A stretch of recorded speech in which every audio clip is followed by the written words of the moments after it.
língua portuguesa, para que você entenda. Quando nós lemos esses textos bíblicos, você vai observar que algumas palavras, elas parecem ter duplo sentido, mas talvez seja por conta da tradução. E quando nós lemos esse texto, eu acredito piamente que quase que todo mundo aqui, ou talvez todo mundo, já leu esse texto alguma vez, porque se trata da primeira multiplicação feita por Jesus. O que o texto está querendo dizer é que Jesus, ele, apesar da situação emocional que ele estava vivendo, o que você precisa entender é que Jesus, ele tinha duas personalidades.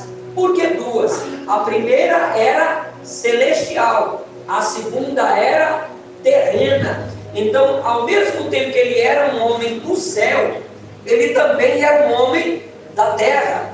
O que você precisa entender é que na mesma hora que ele agia como Deus, ele também agia como homem. Se você observar no céu, esse Jesus tinha um pai, mas não tinha uma mãe. Aqui na terra, ele tem uma mãe, mas não tinha um pai.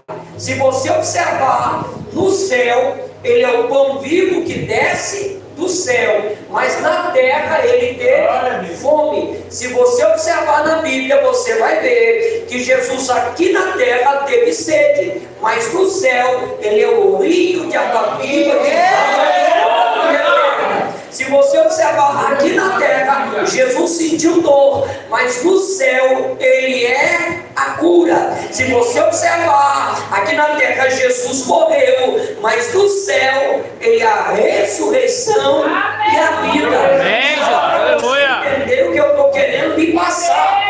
Então, quando Jesus ergueu os olhos, segundo alguns estudiosos aqui, não é uma base minha, mas uma base de quem estuda e de quem pesquisa, tinha em torno de 30 mil pessoas ouvindo Jesus. Mas o texto aqui, pastor, está dizendo que era um número de quase 5 mil, mas homens.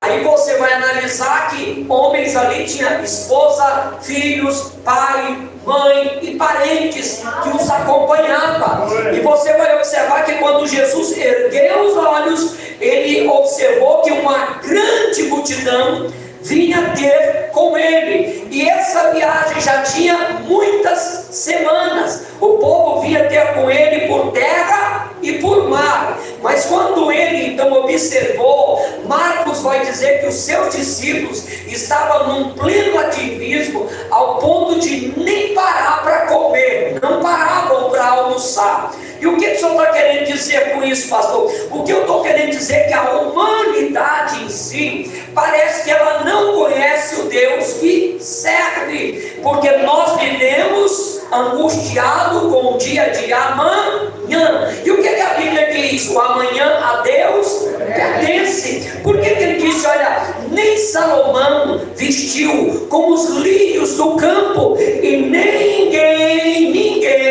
precisa entender, a raposa não tem covil, mas a ave também só tem o seu ninho, mas eles então se alimentam todos os dias. Você pode observar que nós estamos numa era em que os maquinários, aqui tem muita lavoura de cana, e você vai observar que os maquinários são de últimas geração, tudo computadorizado, a melhor semente, o melhor insumo, a melhor terra, a melhor tecnologia, enfim, eles têm todo o aparato para que tudo dê certo. Mas depois da plantação, que tudo está semeado, eles vão depender de uma única coisa: a água que desce do céu, e ela só desce porque Deus autoriza. Se Deus não autorizasse, não chovia. E aí você precisa entender que Deus é soberano, e muitas das vezes nós ficamos ansiosos com o dia de amanhã. E aí esse texto vai dizer que Jesus observava tudo isso, e de repente ele mandou os discípulos a sentarem. Por que os discípulos precisam assentar? Ele está ensinando de forma pedagógica. Ele está dizendo: senta e observa o que eu vou fazer, fica olhando o que eu vou